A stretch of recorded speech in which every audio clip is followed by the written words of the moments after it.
Gogglebot Podcast Productions.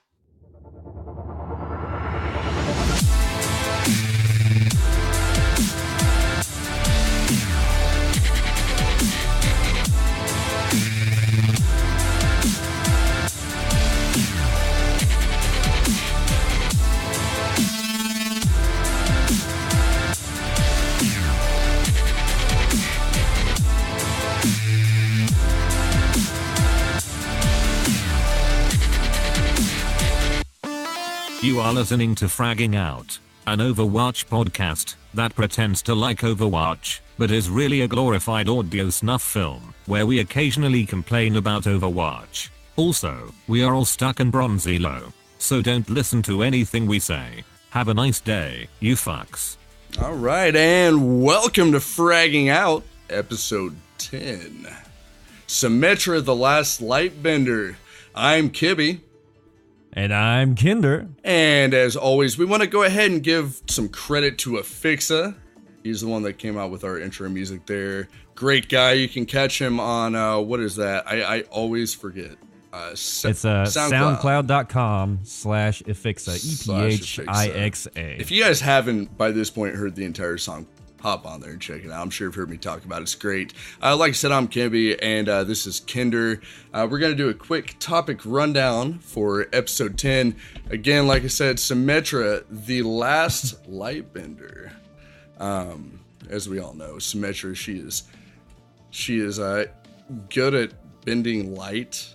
I had something good set up there, but I lost it, so let's go ahead into it. Nice recovery there, Kibby. I did what I could. Guys, it's been a rough couple weeks. I'm not with it today. But as usual, I'm drinking my rum and coke, so we're good to go. Topic number 1, catching up with Fragging Out. Guys, I know we've talked about it a lot. We keep telling you guys what's going on. You guys have always been here for us. You still support us, even though we've been gone for so long. We both just keep having stuff come up, and the past couple weeks for me has been really hard. Those of you on our Discord, you probably have an idea of what's going on. So I want to thank you guys for being kind, for being caring, and for understanding, most of all. Because this is something that's real important to both of us. We enjoy doing this, and we love everybody that's in our Discord. We love everybody that listens and tunes in. You guys give us something to look forward to every day. It's a lot of fun. So we're going to give you some excuses for why we've been gone. We're going to move on to topic number 2, Overwatch in the news. We usually don't get too serious about it, so we won't today, but we'll run down, where all the teams are currently. I know Kinder has a lot more than me, and I'm sure he can speak about some, but I haven't been paying attention to the I haven't watched any Overwatch League lately. We need Blaze and Bob for that. No, I know, and WPR. I try getting Bob in the show today. Those of you who've tuned in before, Blaze and Bob. Kinder is actually, since it hasn't been brought up yet, I want to go ahead and put this out there. Kinder is actually on Match Those Buttons now with Blaze and Bob, and it's a joy, guys. I'm very happy for Kinder. I'm glad this is something that was brought up for him because he deserves it. It's not saying that Fragging Out doesn't deserve it more, but Kinder himself deserves this. You guys have seen what he alone has done with this podcast. I'm so happy to be part of this because of what he has brought me into. So I'm definitely glad to see him move on to something a little bigger, a little better, doing something good. But we'll get there. Episode 10, they're on episode, 100 and something. We're good. We got this. Yeah, they've also been around a lot longer. And Ja runs a tight ship, and it's Watchpoint Radio, part of Mash Those Buttons. But Ja runs a real tight ship. They actually have a schedule and everything, which is not something I'm used to because I'm super fucking lazy with editing and everything. And to be able to come on another show and just be there and do the podcasting part, and I have to do the behind the scenes editing and everything and keeping up with social media, etc. That's like a big load off. It's a lot easier to do that. But even then, it's difficult. I know, like, just with you and I, it's been a struggle sometimes getting together, getting schedules set up and everything. Well, and I mean, to be totally honest about it, on the social media front, guys, I've been kind of lacking. This is something I'm new to. I'm not used to it. And I don't ever want to overstep my bounds. But we've been talking about it a little bit more. I've been streaming a little more, expanding myself and expanding this podcast. So you guys will see me out there a lot more on social media, hitting stuff. Help me out a little bit. Help me out. Give me a warm welcome, because I'm new to it, and I'm definitely gonna try to appease you. I'm gonna try to appease myself. This is what we can do to fix this podcast and get this stuff going, because I love it. I tell people all the time, why I bring up Fragging Out. This is a not your father's Overwatch podcast. This isn't something that's out there really. We're used to more family oriented podcasts, especially when it comes to Overwatch, and that's not a bad thing by any means. But I like to think that we bring something a little different to the table, and I feel like you guys too, or else you guys agree, or else you wouldn't be here. Nobody listens to us for Overwatch news.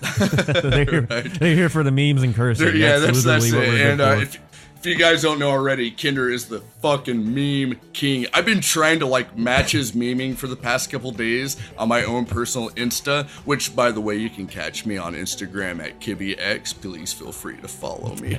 But even still, I mean, I'll try and be like one of those low-key fucking steal from the internet memers.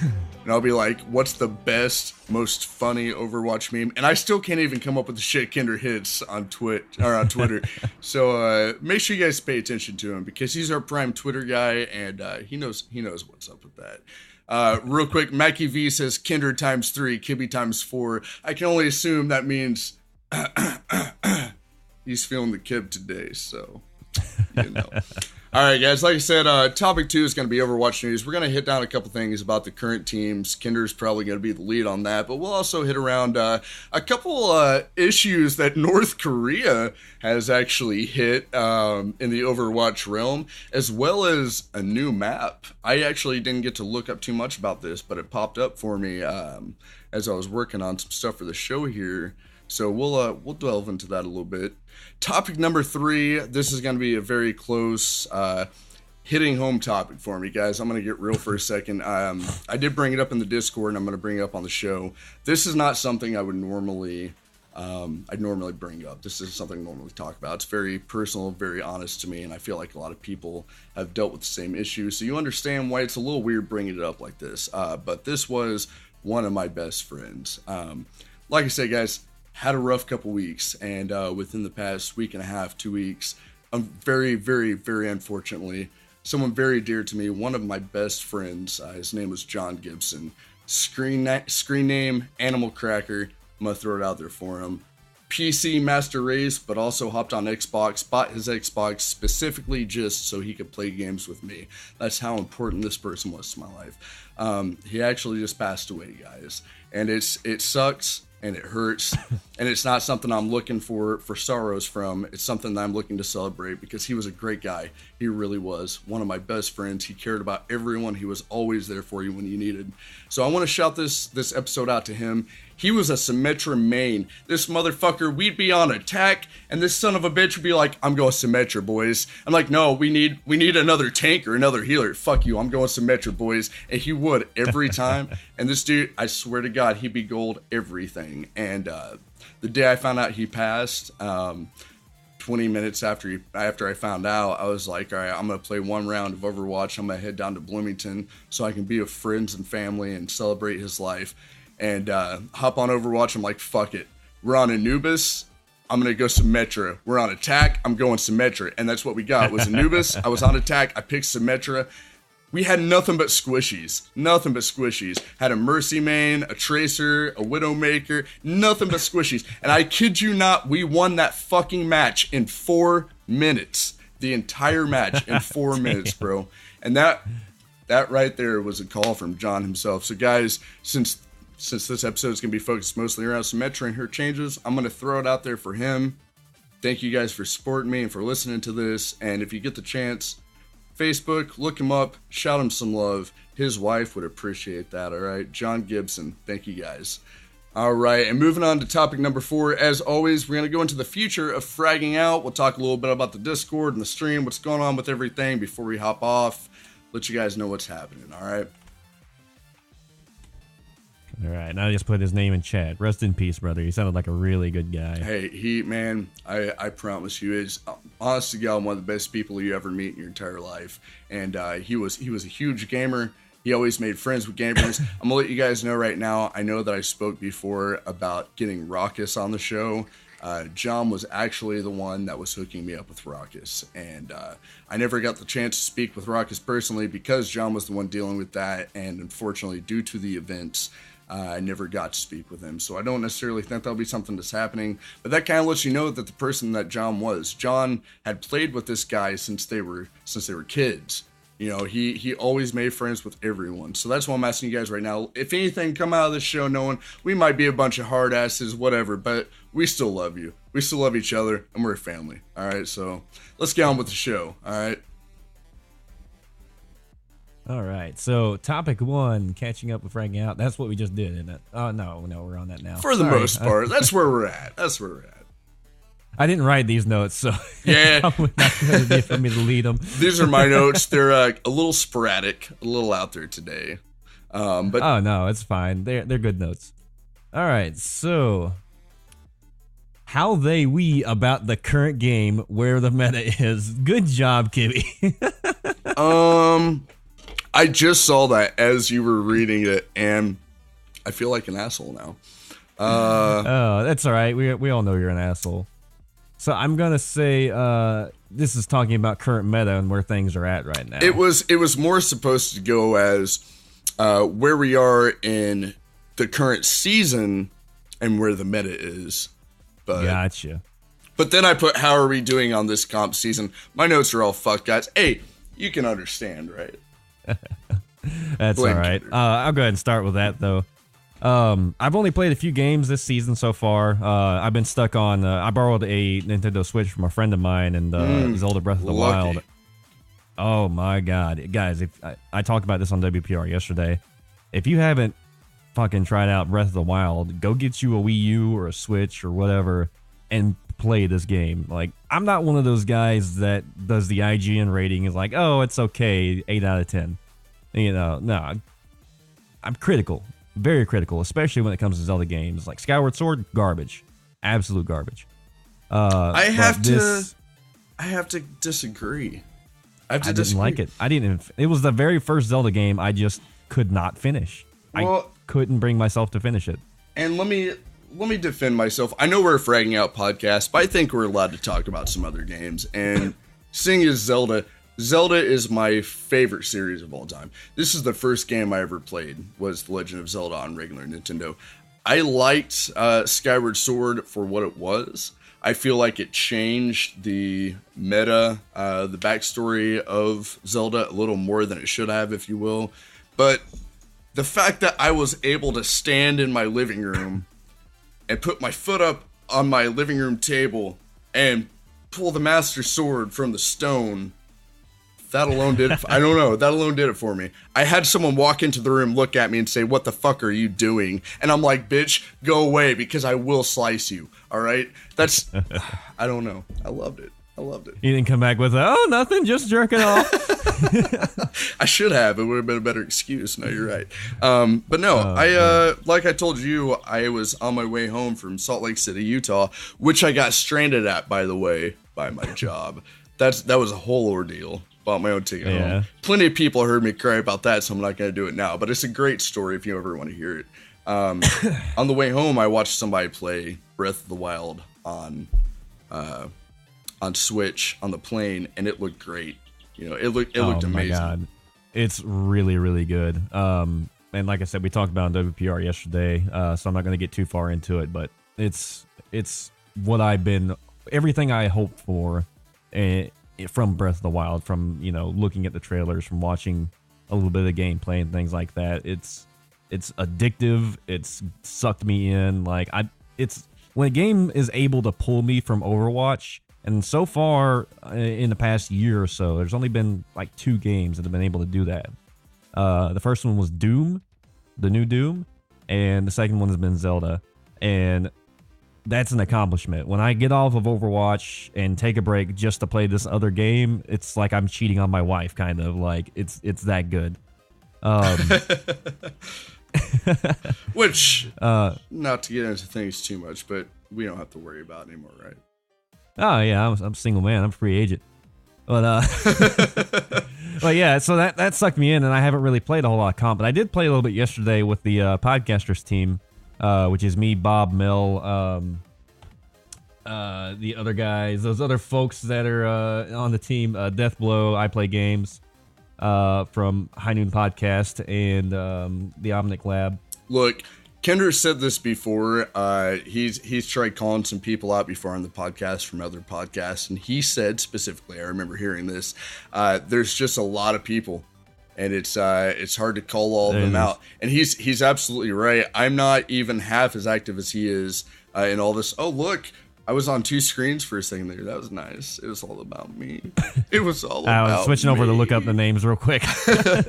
No, he's right, guys. I'm not even half as active as he is, and you wouldn't believe the amount of people that really actively take part in the Overwatch community, specifically within the Overwatch community that does podcasts.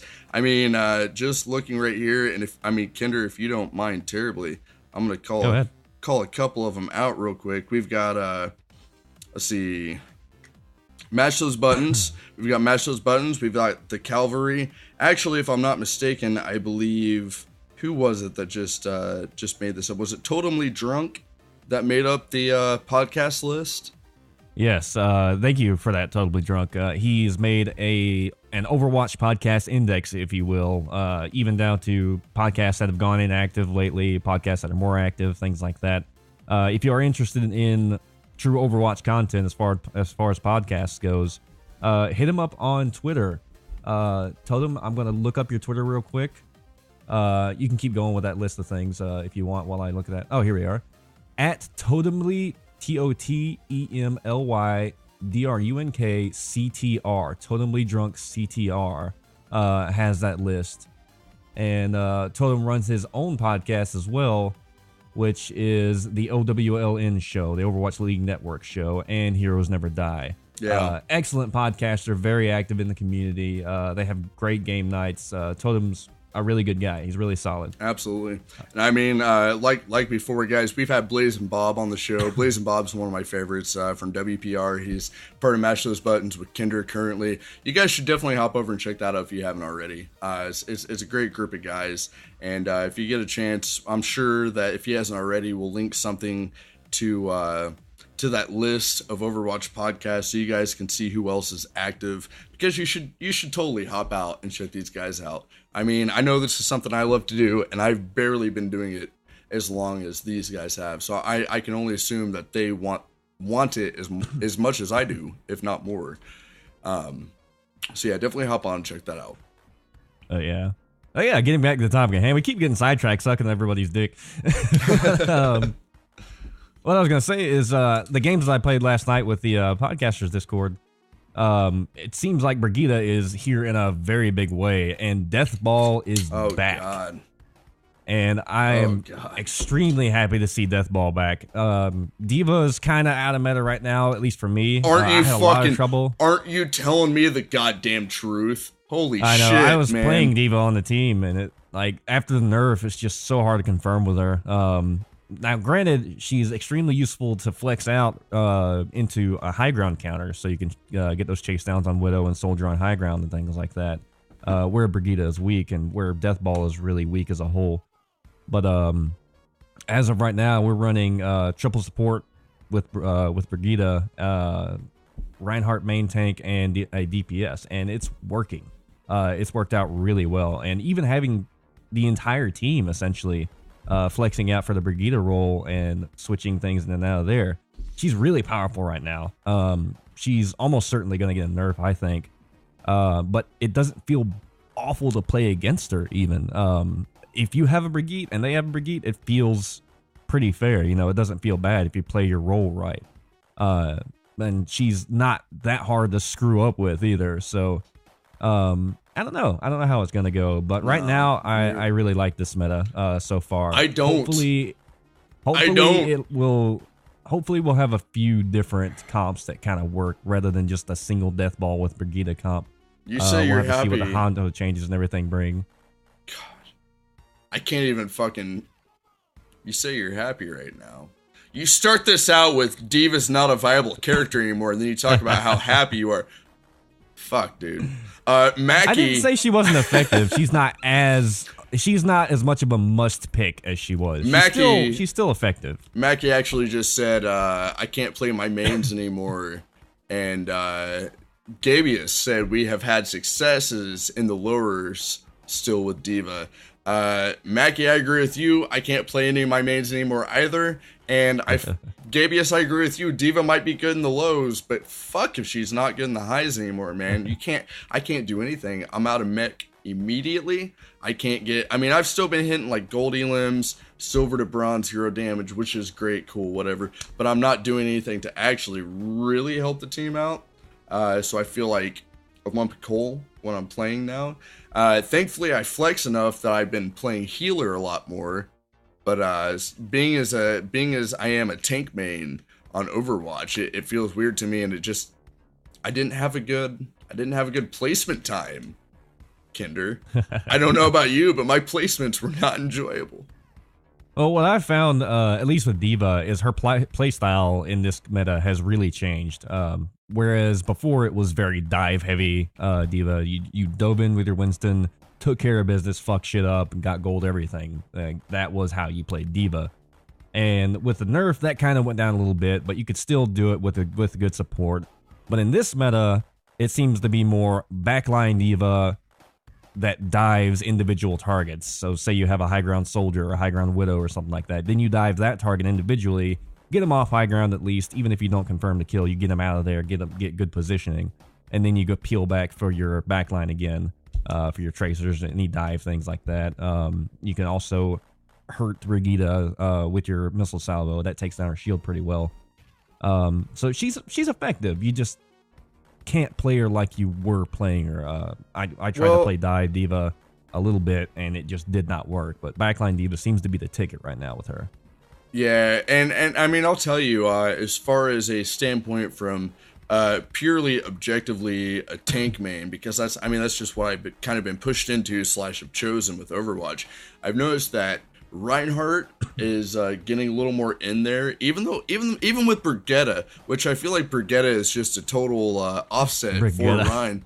That's what they call her in the game. I call her Bridget, and then I get screamed at whenever I'm in a comp match. She's not Bridget, she's Brigitte. So I don't know what the fuck, whatever the fuck you want to call her. All right, Bridget, Brigitte, whatever.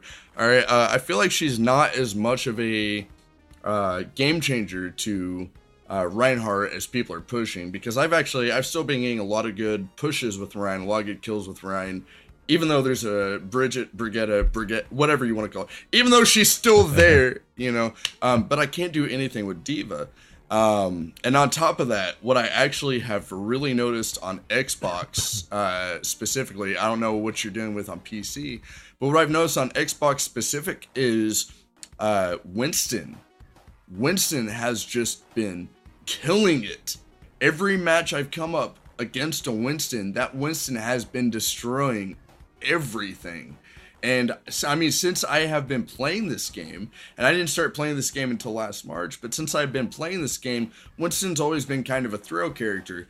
You can pick him up, you can not pick him up, whatever. It's not going to change the tide of battle too much, but it will help out when you need him, or it's going to hurt you when you don't. And in the past couple weeks, Winston has just seemed to pick up in this quick play and in this comp season, in this meta, and Winston has been destroying it. The past 3 comp matches I played, Winston has just wrecked everyone. So I don't, again... That's really odd, because on PC, at least this past season, Winston was like the cock and balls of dive, like he was the guy that initiated. Diva just kind of followed him, and then you went in there and just fucked shit up and got the hell out. And, that was dive meta. You would dive with Winston, Diva, and maybe your DPS. This season, I haven't really seen any Winston against the Brigitte comp. I don't think he's dead per se. I haven't really played enough to see him in action yet. But it seems like, it's going to be Brigitte and Ryan. And yeah, Brigitte is really good, like ridiculously good against Reinhardt. But when you have that big shield and Brigitte going with your Ryan, you kind of stick with him, go up to the enemy Ryan, bust him down with your stuns. And if you can break down that enemy Ryan shield, have your team confirm kills and everything with it, it's really powerful. So it comes down to which Brigitte can fuck up which Ryan first, Yeah. or which one can survive. Yeah. Well, and it really was. It was like the past 3 comp matches that I played that we had a Ryan on there, or not a Ryan, a Winston, and that Winston just destroyed. And I mean, that goes on to part of what topic 1 was. How are we doing in this current comp season, and our plans and expectations for comp for season 10? I mean, I told you guys back in season 5, season 6, I ended at 2,700. It was 2,750 I ended at. Did my next placement match. I won 6 of 10 matches, got consistent golds and silvers and everything. I placed at 2,500, and I've been stuck at low plat since then. Just did my comp for this season. I won 5 out of 5 or 4 out of 5. My comp placement matches were terrible this season, but I still placed plat. I'm right at 25-35 is where I sit right now, I believe. But the past 3, maybe 4 comp matches I played, there's been a Winston. And it actually, now that you've said something, I've kind of seen somewhat of a revival of the dive meta, which is what I came into this game, learning about. When I came into Overwatch, dive meta was a big thing. That's what's the past 3 matches. DMT, if he's still in here, can back up on that. There's been 3 tanks, dive meta, just destroying. I mean, you get a good enough Brigitte, whatever we're calling her, you can handle it. But I don't know. It's a weird time in Overwatch, I feel like, right now. At least on that may just be a console thing too. Yeah. Brigitte's a really good anti-dive character whenever she hangs out in the back line too. That was something that we learned pretty quickly whenever we first started playing Brigitte. And I think it was we kept having Tracer try to come in our back line, and you can insta combo a Tracer to death. I think it's Shield Bash, Mouse 1, which is regular attack, and then the shift ability, the whip chain thing. I fucking call it Castlevania. No, it's straight up Castlevania 64. Such a good game. Such a good game. But I mean, it just wrecks the Tracer, and even Winston. Winston dived in. Oh, I did see a Winston. We played against one that kept diving. He was kind of throwing a little bit though, because he kept solo diving into our full fucking team, getting stunned by Brigitte and just getting absolutely shat on. Man, but, I kid you not. A good Winston wouldn't just do that though. A good Winston's gonna isolate a target. I kid you not though. And DMT, who's in the group chat right now, he can back me up on this, man. This Winston. It was the last match of his placement matches. This Winston, dude, he would jump in and he would destroy, I mean, by himself. There'd be no healers, no one on him. Jump into a full group of 6, wreck all fucking 6 of us. Get us down to, all of us, every one of us down to like half health, bounce out and let the team rush in and just destroy us. Their other 2 tanks would push in, their healers would be healing, they just fucking wipe, man. It's crazy. I've never seen Winston played like this. I don't know if we kept getting put up against the same Winston or what, but we played the first night, we played 5 matches in a row, and Winston was in at least 3 of those matches. The last night we played the other 5 matches, my placement matches anyway, and Winston was in all 5 of those, and he was just wrecking, man. And I know they're working on D.Va, and they're taking down D.Va's they're taking down her missile attack, so it's not gonna do as much damage, but they are gonna move it. That's already been done. Has it? See, I wasn't sure if it had moved yet because I haven't seen anything, but I know that was done late last season. It's going on 3 or 4 weeks now. Well, see, I know on top of that, they were also supposed to make it so D.Va wouldn't take damage while her mech was coming down. Did they change that already, or is that? Yes. See, yes, that's been implemented. Well, I'll bring that up because I recorded this yesterday. I recorded it on my Xbox because I thought it had happened already. I dropped my mech, and before my mech hit the ground, I was already knocked out of my suit. You see the art, you see everything drop down, you see my mech blow away, but I never got into the mech. Was fucking destroyed in comp, and that was like a game changer right there. So I wonder if it hasn't gone through on console yet. I know it's out on PC. Yeah, I feel like it probably hasn't been pushed through on console yet. I don't know, but it definitely was a bummer. I mean, to say the least. And it's not so bad because it's kind of pushing me to be able to flex a little more. I know my buddy Cameron, who is also in here right now, talking about this bullshit MMR, which I agree with. We're both tank mains, and we're both stuck on tank, and we're finally being pushed to where you can play something other than tank because our tanks aren't viable anymore. I mean, Diva's not... You can't use Diva for really any part of meta at this point, if I can be honest about it. Nah, you totally can. You just gotta play it differently. To an exception. And I do. I've got... The thing is, like, according to Oversumo, Grandmaster and a lot of stuff, I mean, you can block damage as much as you want to, you can do as much damage as you want to, you can get all the kills you want to, and I pretty much consistently hit gold and silver elims, gold and silver damage, gold and silver time on point, whatever, but that, I mean, it doesn't do a whole lot, to be honest. I mean, it's not helped my SR anymore. So I'm not sure. I don't know. I'd give it another go and play backline Peel Diva. That might work out better for you, especially protecting your supports and everything. The only thing that sucks about that is if you're in solo queue, may not work so well. If you're in a coordinated team or a semi-coordinated team that's making good call-outs, things like that, your supports are staying with you, staying with their tanks, doing what they're supposed to be doing, then it will work.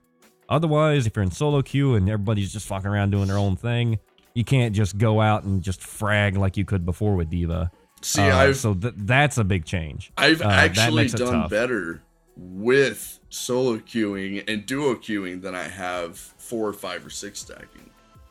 That's what fucks me up about it.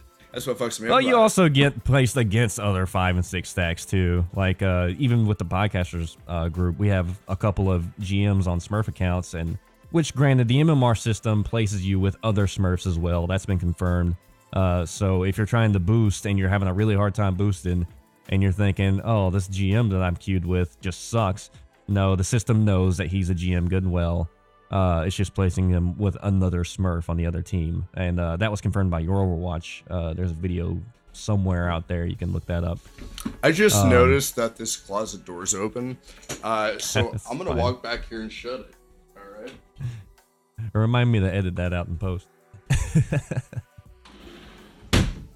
But yeah, we even with a team of well-coordinated people, and we've been playing together about a month now, we still have a really hard time a lot of the time in games. You know, we don't always fucking win, even with excellent players.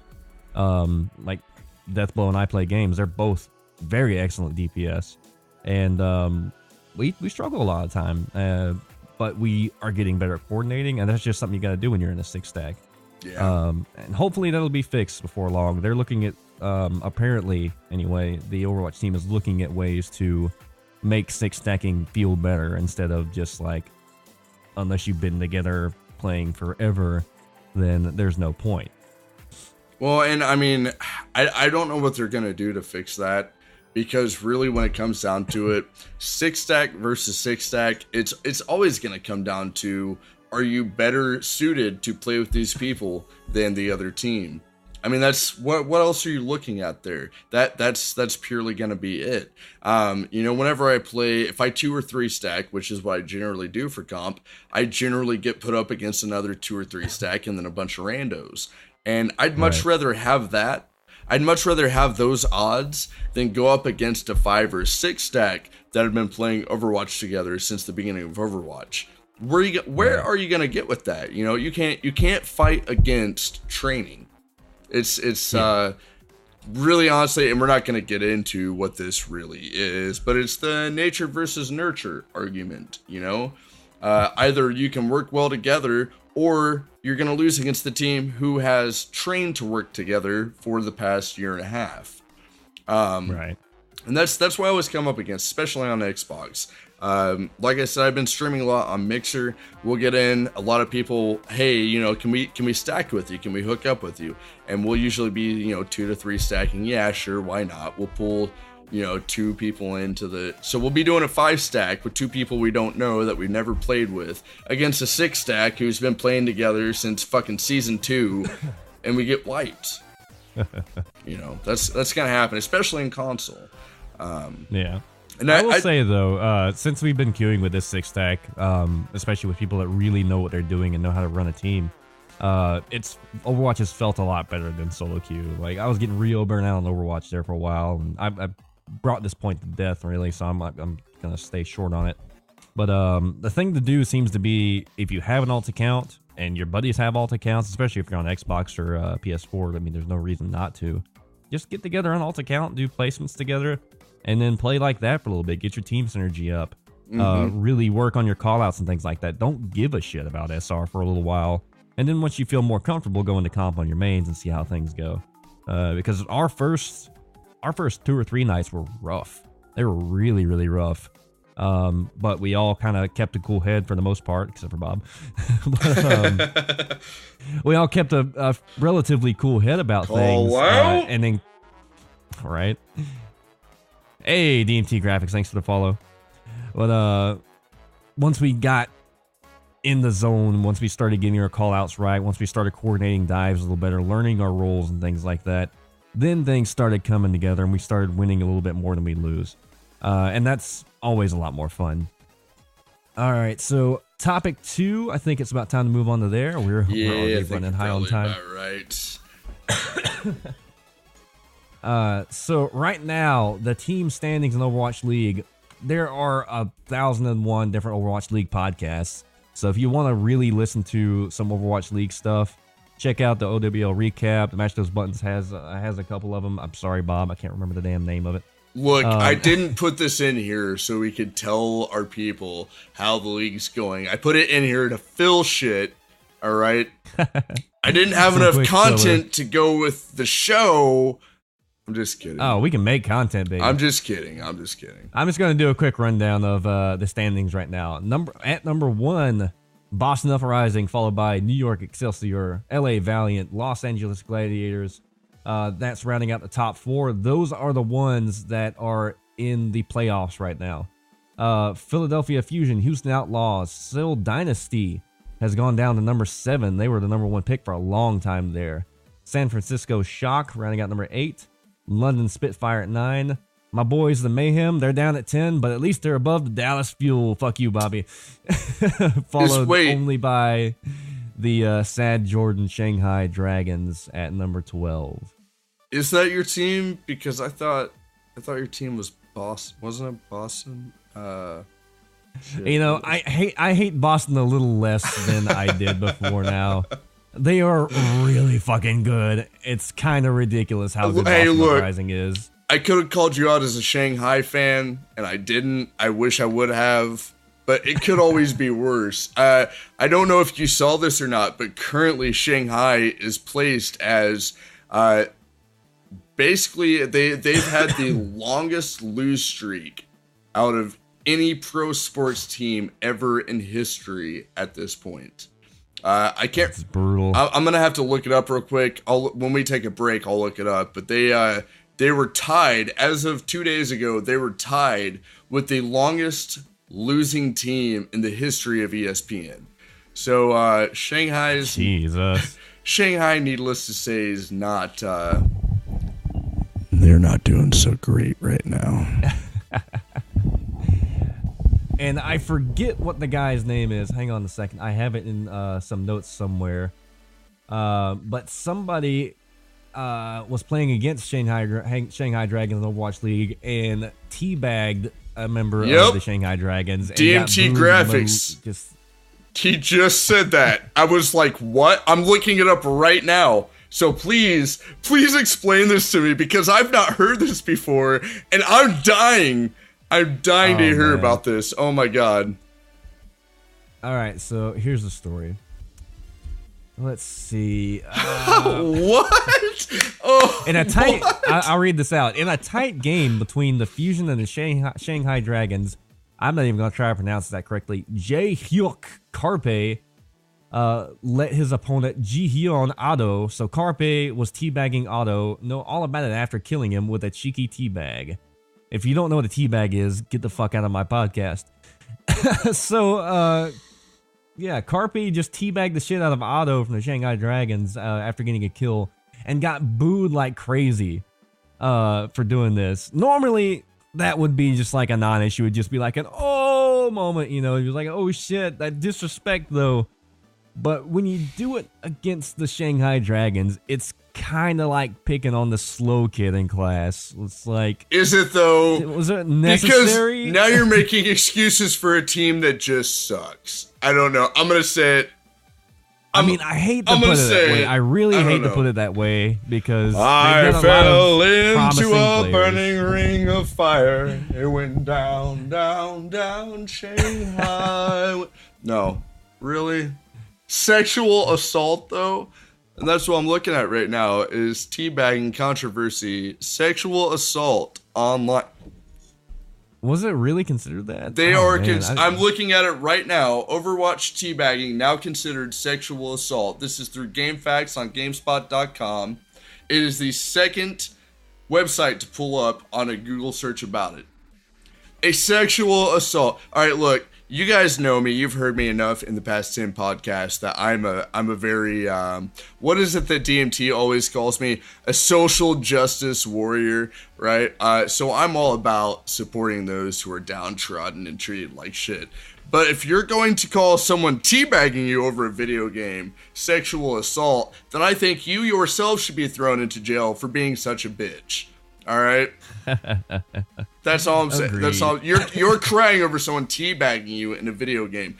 I'm not kidding. I'm looking at it right here. The first three things that pull up for me: Overwatch teabagging now considered sexual assault. Overwatch teabagging considered sexual assault by Overwatch League. Three in a row right here is what it says.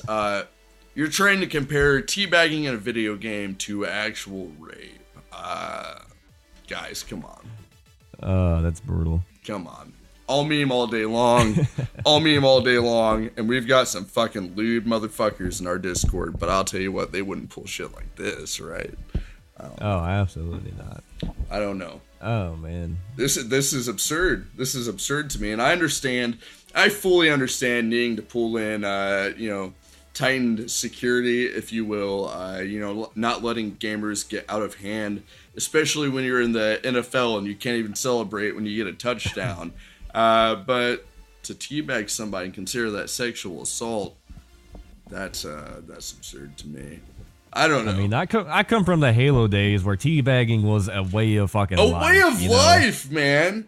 I'm from America's Army. If any of you have played America's Army, I was in on that shit. I thought I was the only one that played that game. No, okay. Hey, look, one thing you guys don't know about me, I may be new to podcasting, but I am not new to online games. If any of you have ever heard of Infinite Warriors, and I pray to God some of my old school Infinite Warriors people hear this, but back in the day when I was in high school, I was part of one of the top 3 clans in the entire world, IW clan, Infinite Warriors, for PC gaming. And I controlled the America's Army and the Soldat community on this clan. Some of the greatest guys I've ever gamed with. So I hope they're still checking this out and watching it. But that was my shit back in the day. And America's Army, in the day, dude, you killed somebody. It doesn't matter if you were gonna die. You teabagged that son of a bitch for giving you shit, right? Oh, absolutely. And one thing that was interesting about that game is it was originally made for military training, and then it just got, ported over and started making money. I always wondered if any military people did training or did anything in that game for it's basically tactics training, not for it wasn't like a first-person shooter. It was kind of a weird middle ground there. But I always wondered if anybody got in a real combat situation, pulled something that they did in real life in America's Army, and then teabagged the shit out of something like dead Al-Qaeda or something like that. I mean, that would be really great. Really great. No, really, though. I would pay good money to see that in real life. And it was, it really was a great game. But I mean, honestly, man, you know, I'm all about, you know, protecting human rights. I'm all about backing up the downtrodden. I'm not going to go into specifics or politics on it, but there's a lot of things I agree with that a lot of people that I know view us don't agree with. That's fine. I don't care. I don't care. I don't care. I don't care. I don't care. But to try to compare teabagging on a video game to sexual assault, that's absurd. So that's where we're at right now with the Overwatch community and what they're doing in the league. I don't understand it. So we're going to go ahead and move off of that. I'm going to go, because we're getting really close here and I know we need to close down, I'm going to go straight into what we're dealing with Season 10, me and Kinder specifically. So we can close this down, go ahead and hit our break and move into topic number 3. Season 10, guys, you've listened to me bitch for the past 3 or 4 fucking seasons. I was at 2750, did my placements, hit 2500. I've been at 2500.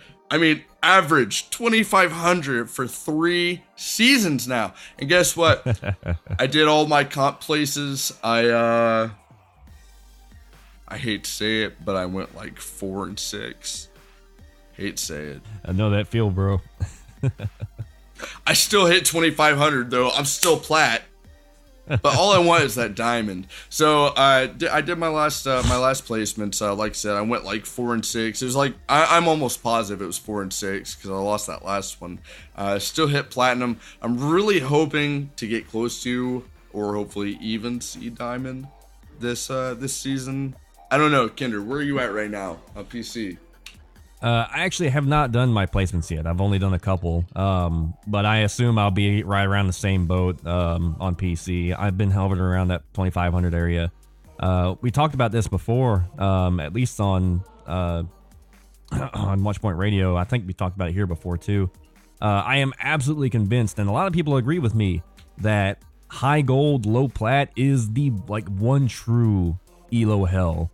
Yeah, there's other spots where, you know, it's kind of shitty, it's kind of hard to climb out, but it seems like everybody agrees that high gold, low plat is the most toxic. There's the most people in that area, first of all, especially on PC. That's where your average Overwatch player lies, is high gold, low plat. Really mostly high gold rather than plat. So that's where your average person is. So there's a big influx of just fuckers in there, and it's just the most toxic. It's just the most annoying. It's hard to get good team comps and everything. It's just a bad place to be.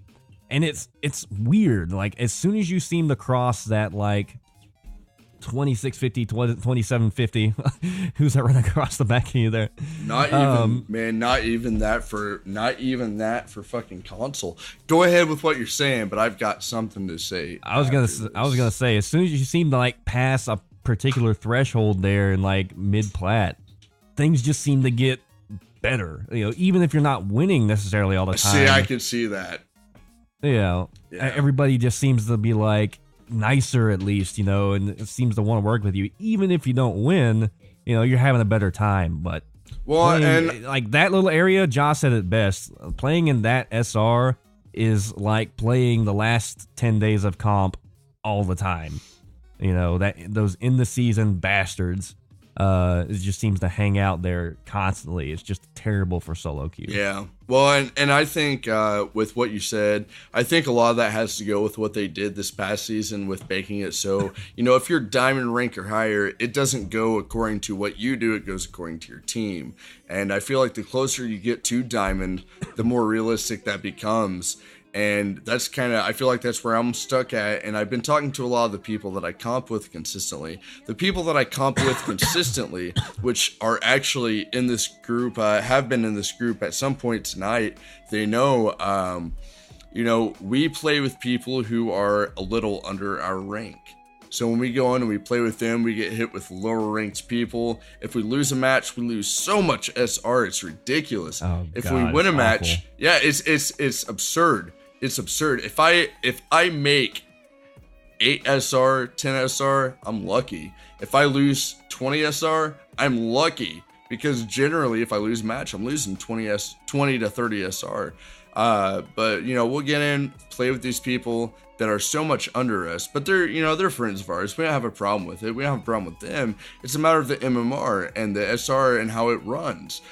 So we'll play a match with them. They'll be so low under us. We lose 30, 40 SR. We win a match, we gain 5 or 10 SR. There's no chance of us ever making it above that unless we stop playing with our friends and start only playing with people that are ranked 50 to 100 SR above us, because however am I going to move past that point? But that's not what I want. I want to move ahead with my friends, and I get it. My friends might not be as good as me, but they're also not that terrible. I wouldn't play with them if they were horrible people. So I don't understand how this system's working right now. It's to be honest with you, it's killing me. It's killing me. It's bumming out my OverWatch. You're killing me, Smalls. You're killing me, Smalls. And I'm getting to the point to where I'd rather spend hours dying over and over and over and over again in PUBG than playing Overwatch. And they need to do something to fix this. Because I know I'm not They have said that they're working on something with the whole SR system. There's a lot of complaints out there. People feel it's not right. I know that Diamond and above, you gain or lose a set amount of SR for each win and loss, and I think. But that's purely based off of your team, not you. Once you hit Diamond, it's like your play doesn't matter. 30 SR regardless of how you perform. Like if your team if they win, you gain 30. If they lose 30. I don't know if that's the exact number, but it's something like that. And I think they've been testing that system out with Diamond and above, and I'm assuming that if all has gone well with that essentially test, then they'll roll it out to the lower ranks, and I think they should. I really do, because it does seem like that. A lot of people, I've heard that on countless Overwatch channels and countless people that I play with. Like, I feel like I win so many more matches than I lose, but I still lose SR overall in the grand scheme of things. No, you're absolutely right, and that's how it's been. I am, guys. I'm gonna go ahead. We're real deep into the show right now. We didn't even get past topic 2, so I'm gonna go ahead and end it right here. When we come back from the break, we'll go ahead and hit a couple things over topic 2, North Korea with what they're doing and the new map. We'll move quickly on to Symmetra and what's going on with her and her changes. After that, guys, we'll talk about what's going on with Fragging Out and our future, what we're gonna do from there. But I think best right now is probably we should move on to our break. So, guys, thank you so much for tuning in. Give us 5-6 minutes. We'll be right back, okay? Alrighty.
I'm gonna go and record.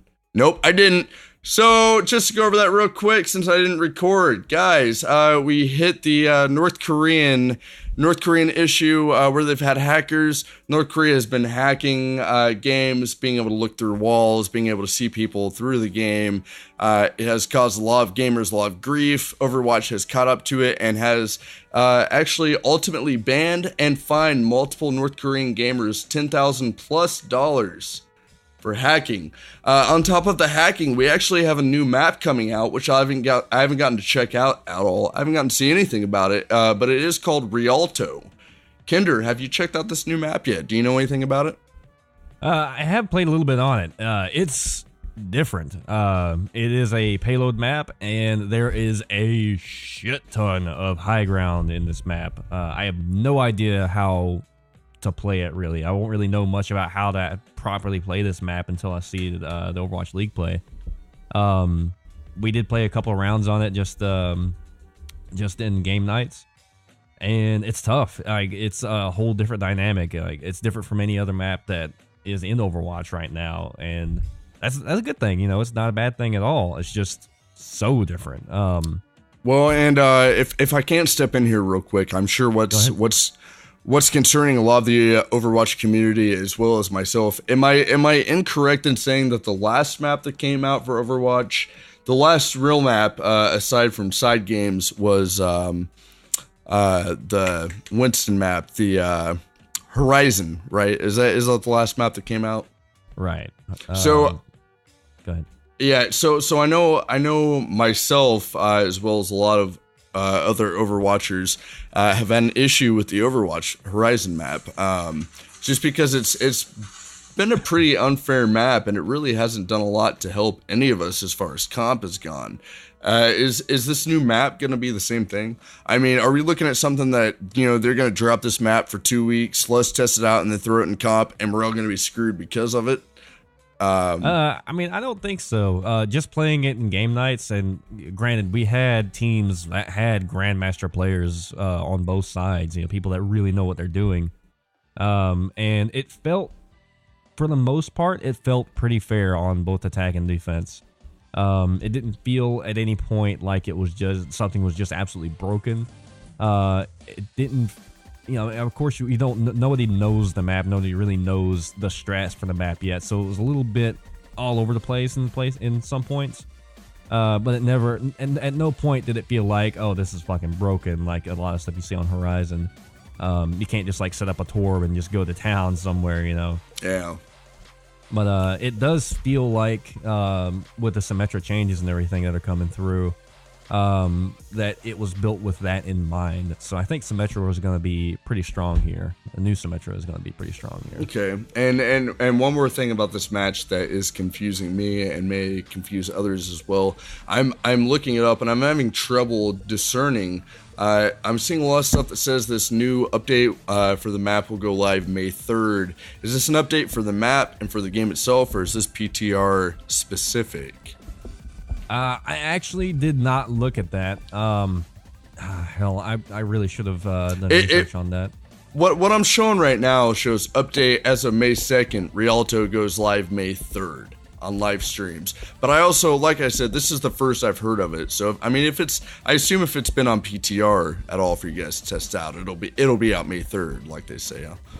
Yeah, I don't know if it'll go straight into comp. I know. No, I don't assume so. Yeah, I know that they usually put this thing on quick play. I think they may be putting it in the quick play for the entirety of season 10, and then not releasing it in comp till later. But I'm not sure. Yeah, which wouldn't be a bad thing. We talked about it yesterday. We touched on it. And well, what I'm seeing right now, I'm gonna go ahead and give them a shout out since it is their content here. PCGameSN.com shows update as of May 2nd. Rialto PvP goes live May 3rd. It shows that they launched the new map on PTR as of April 19th. So it looks like it should be going live for all of us May 3rd.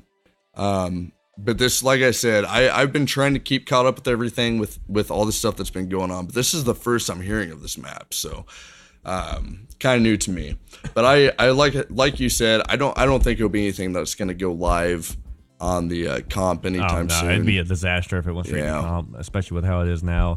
Like I said, it just plays differently from every other map at all. I mean, there's just so much high ground, so many what seem like chokes, but they're not necessarily chokes and things like that. There does seem to be defender advantage a little bit in places, but at the same time, with a good comp, you can kind of counteract it. So it's just one of those things. We're just gonna have to see. We're just gonna have to see how it's played. But real quick before we move on here, as far as the Blizzard map, which we're all familiar with, is this something that's gonna be a real big learning curve, or do you think this is pretty open? The map itself, it's obvious. It's definitely gonna be a learning curve, 100%. Okay. Yeah, we'll see what happens here. Like I said, it should go live as of right now tomorrow. I assume probably around 5 p.m. Eastern Standard Time, because that's usually when we see it happen. That's 2 p.m. PTSD.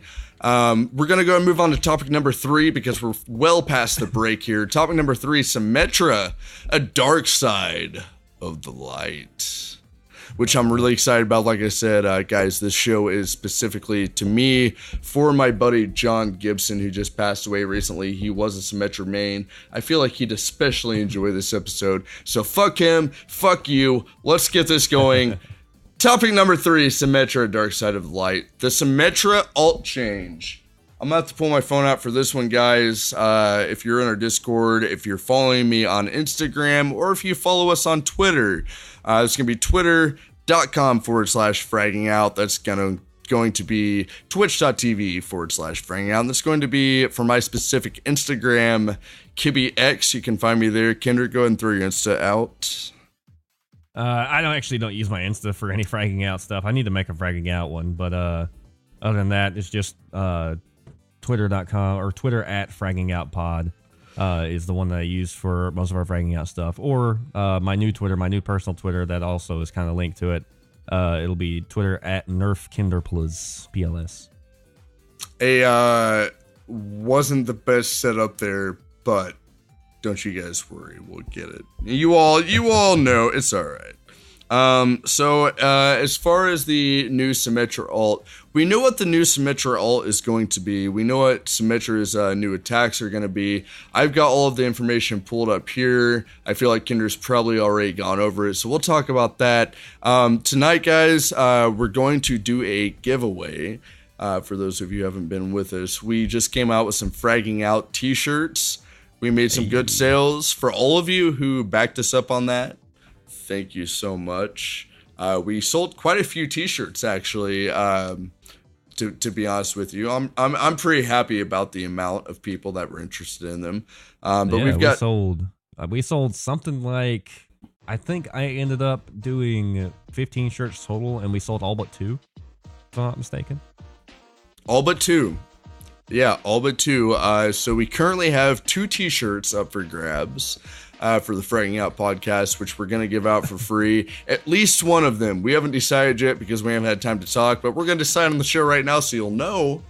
At least give away one of them for free, if not both of them. Otherwise, we'll give another one out later. So much like the last show when we talked about Hanzo's rework, Blizzard can always come up with better ideas, better alts, better, anything for any character. They can always come up with something better, and you guys oftentimes have good ideas for this. So our idea was the best Symmetra alt, the best idea for a new Symmetra rework, other than what Blizzard gave us, gets a Fragging Out podcast t-shirt for free. So that's what we're going to do right now, is go over a couple of those ideas, and we had a couple good ones. It's going to take me just a second to pull this up here. All right. So I'll start off with since I can't win, I'll start off with the one that I came up with. Sim builds a fuck huge indestructible speaker and just blasts Tunak tune and does the dance the rest of the match. So that would be her ult. I'm sure you guys know Tunak. God damn it. So just seeing her do that would make my day and also be quite racist.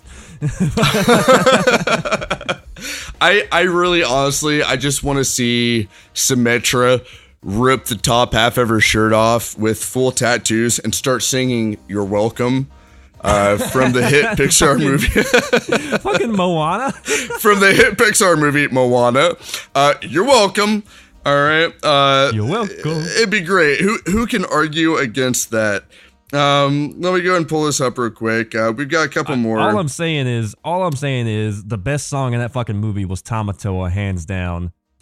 Like Tamatoa. 100%. Tamatoa hasn't always been this glam. If you guys haven't ever watched Flight of the Conchords, I implore you now, do yourself a favor. Go watch Flight of the Conchords. It is fucking hilarious, man. It's 2 guys from where are they from?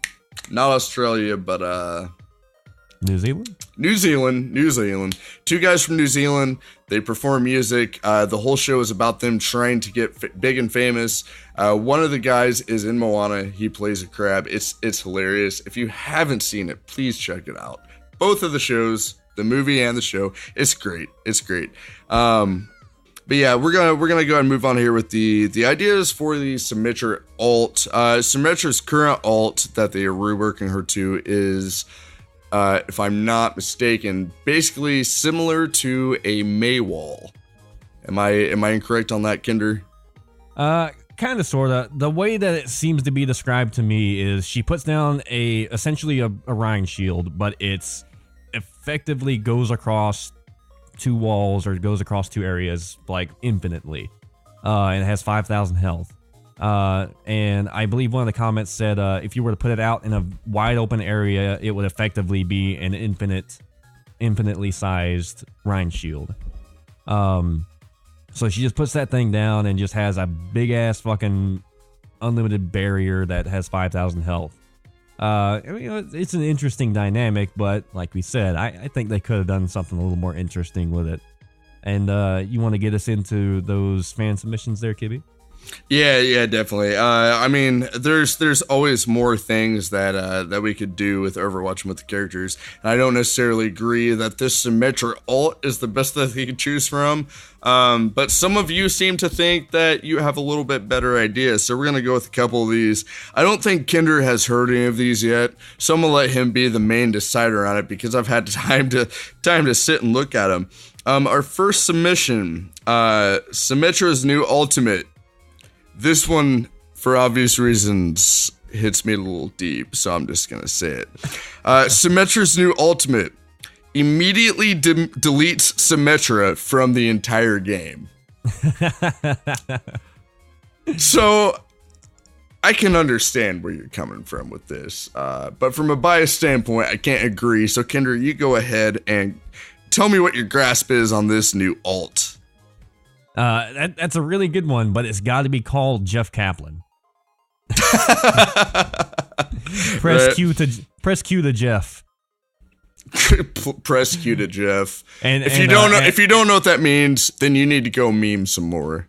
Get the fuck out of our podcast. As she deletes herself, you just hear like really slow working as intended. All right, our next one, it says, her new ultimate is a shield. I've been playing Overwatch for almost 6 weeks. That's it. And even I know that's some bullshit. You know what would be better than another shield? Specifically speaking about May. How about she takes a big shit and reenacts 2 girls in 1 cup in front of everyone? Maybe that would distract the enemy long enough to do something. So, a Symmetra doing 2 girls 1 cup. That's our alt. Oh god, that's not something I necessarily want to see, but I'm strangely aroused. Isn't it weird? Isn't it weird? I don't know how to.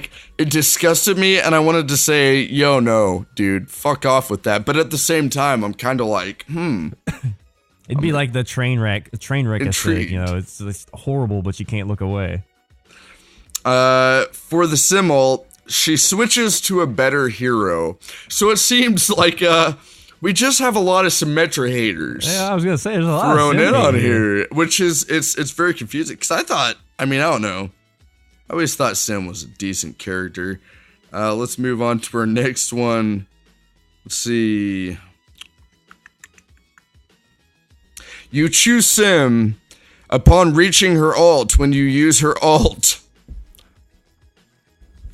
I'm really mad about this one, so I'm going to sit my phone down so I don't throw it. Because I think this might be the winner, if I can be honest with you.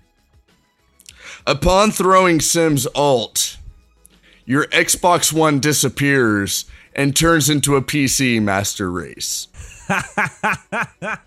Perfect. Oh, that's pretty good. That's pretty good. I like that one. Oh man, and we had one more as well. This one was from Big Fish on Twitter. He submitted that one to me. As an architect and lightbender, Symmetra's ult should be the ability to build a light shield building around the specific 20-meter radius that has death turrets all over it. It has like 5,000 health and once it eliminates 6 people, it goes away. It's just a fucking tower of death. Oh, I don't know. The PC Master Race one's pretty good. Fuck you, Kinder, and all of your followers. I was trying to enjoy myself, and then that one pulled up. If you guys want, go ahead and follow me. That's Instagram, KibbyX. If you're a PC Master Race, go fuck yourself. No, it's this Symmetra rework really has me worried. I'm trying to ignore the fact that the PC Master Race was definitely the best one. So we'll decide about this shirt issue here in a moment. Continue on with the Symmetra, though.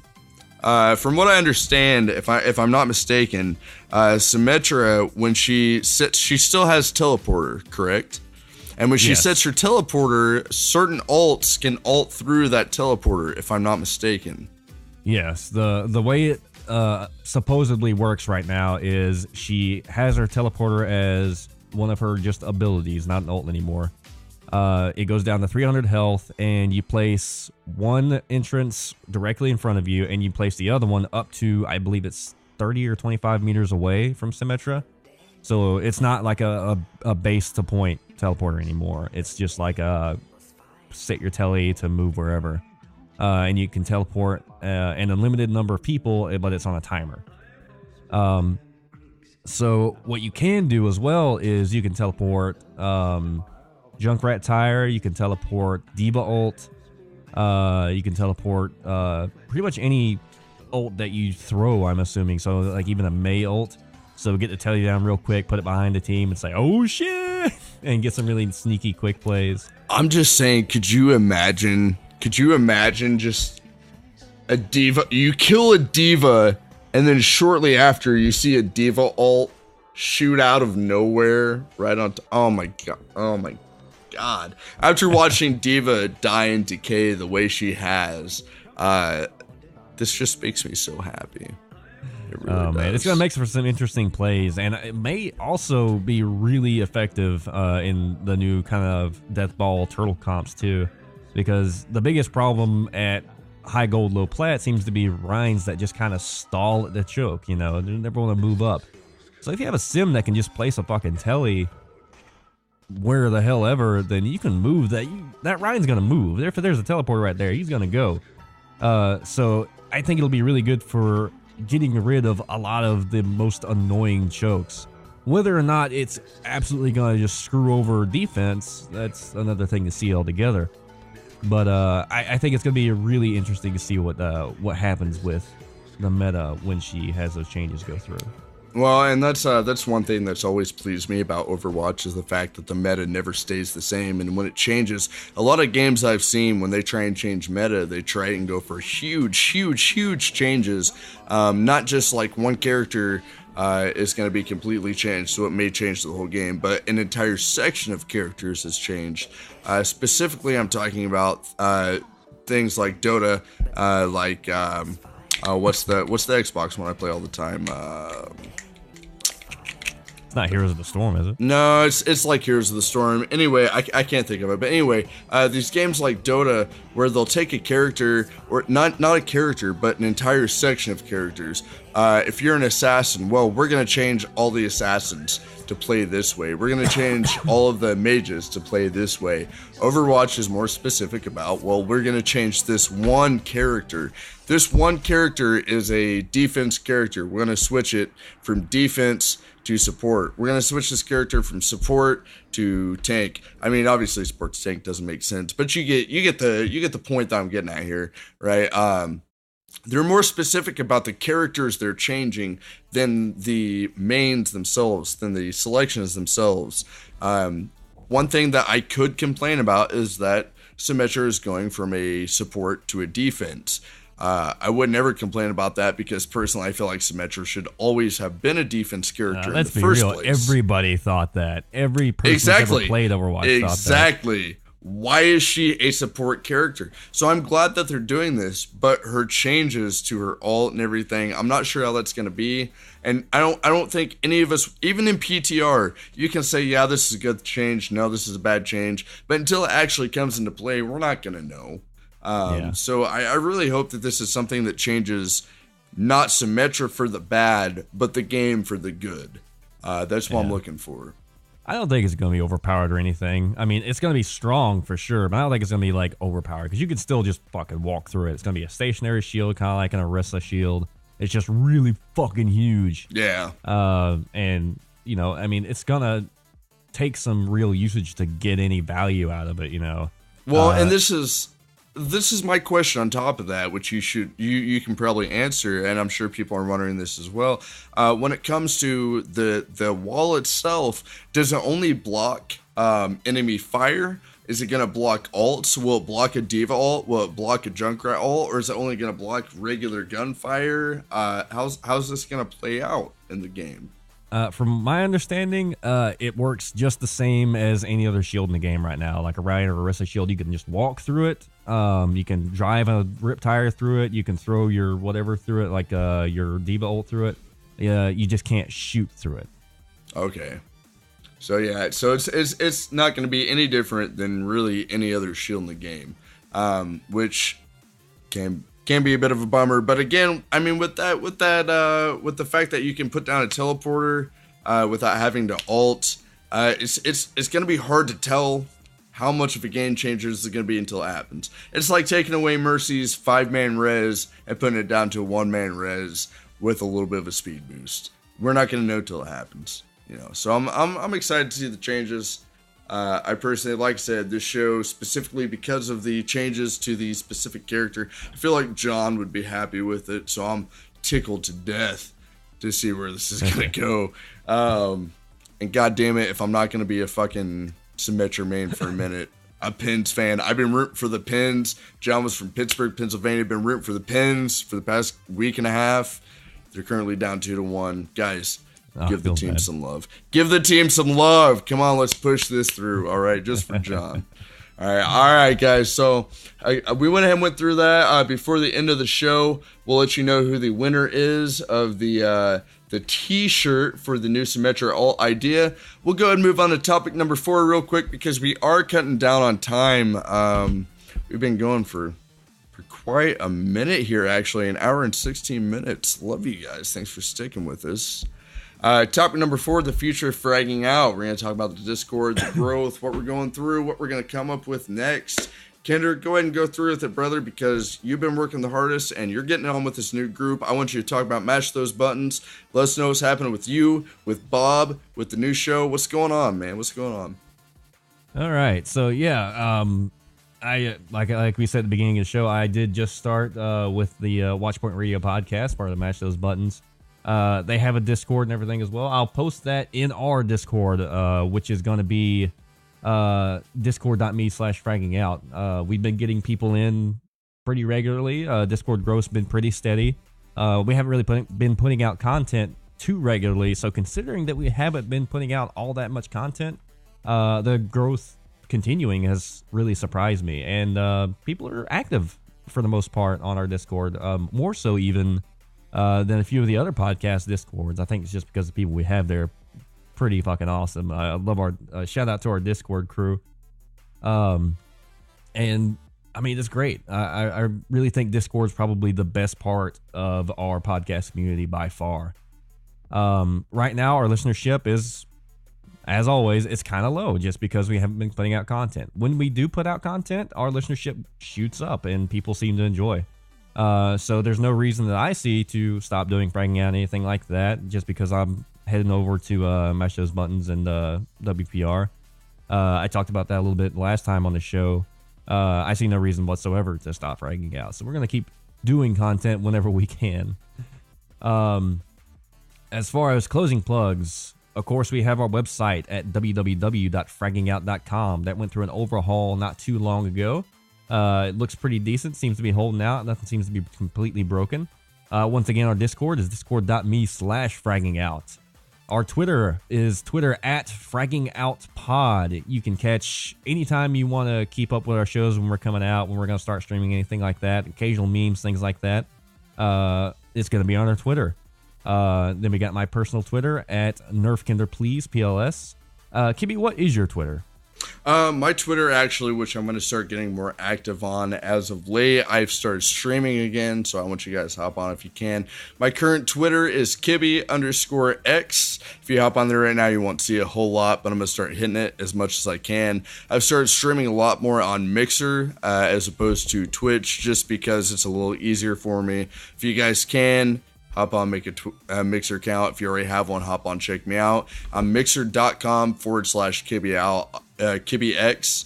I'll be streaming both PUBG and Overwatch specifically. I'll still be on the Twitch Overwatch, or the Twitch stream through Fragging Out, so I can try and get some stuff going through here. It's just not quite as easy. It's a big hookup. On top of that, you guys can also catch me on Instagram at KibbyX. That's my new main for my stream and everything. So guys, please hop on there, check it out. I'm gonna push everything I can for Fragging Out and for myself on this personal stream that I can. All right. And of course, last but not least, if you are listening to this through a podcast application and not watching the stream live, we are live streaming as I speak on twitch.tv/fraggingout. So don't forget to go there, subscribe, and all that noise to catch us when we do go live. And with that's actually fragging. Oh, wait! I'm gonna step you right there. I almost fucked up, guys. We've got 2 T-shirts. I think tonight we've decided on one that we're gonna go ahead and send out to the best idea for Symmetra alt. Currently, right now, what we're looking at, guys, is the Symmetra alt. You use Symmetra's alt, and it shuts off your Xbox One and turns it into a PC master race, because apparently Xbox One and console isn't good enough. And even though I'm pretty positive this guy plays Xbox One himself, call him out right now, it is the Jupacabra. The Jupacabra, which I believe comes directly from, what is it, South Park? I don't know. That's Mexican folklore, but it was in South Park as well. Well, the Jupacabra. Jupacabra. The Jupacabra. The Jupacabra. The Jupacabra. So yeah, that's South Park. Le Jupacabra. Thank you so much for your input on there. Fuck that's you. That's a good screen name. I really like that screen name. I'm pretty sure Xbox is as close as Master Race we're gonna get, but he likes to think PC. So, guys, thank you all so much for your submissions tonight. I appreciate you playing along with us. Le Jupacabra, go ahead and send me your info right now. We'll get you that shirt out as soon as we can. Guys, we've got one more shirt to send out. I'm gonna think of something good we can get in here so you guys can hop on the next podcast, which hopefully will be soon. We're gonna push for it. Things seem to be calming down quite a bit for both of us. Yep. So I think we're good, guys. Again, thank you all so much for the support, for being here with us. Have a great time. Have a good luck on season 10. You know, if you haven't done your placements yet, for real, get to it. Get to your placements. Don't fuck yourself like I did. I'm stuck at 2,500. I'm not going past that. I've been there for 4 seasons. Here I am. What am I gonna do? You know? Oh man. And with that, that's gonna be the end of Fragging Out. Hey. Thanks for coming, guys. Really glad to see all of you in here. Glad to have all the support. Right now, what I'm gonna do is I'm gonna go ahead and raid DMT Graphics, because he was real active in chat, and I think he's a cool guy. I don't know how many people we have to raid with. No, again, before you do that, though, I am going to let you know DMT Graphics is actually a good friend of mine. He's very supportive of everyone in the streaming community. He's very supportive of anyone who plays video games, who cares about others, who wants to do their part to help out this community. Guys, hop on there, check him out, give him a follow, share all of the love. And make sure you check out that new podcast list, because there's some good shows on there, guys. Right. Again, that's Totally Drunk. You'll find him on Twitter if you look for him hard enough. We'll catch you guys later. Fraggers out.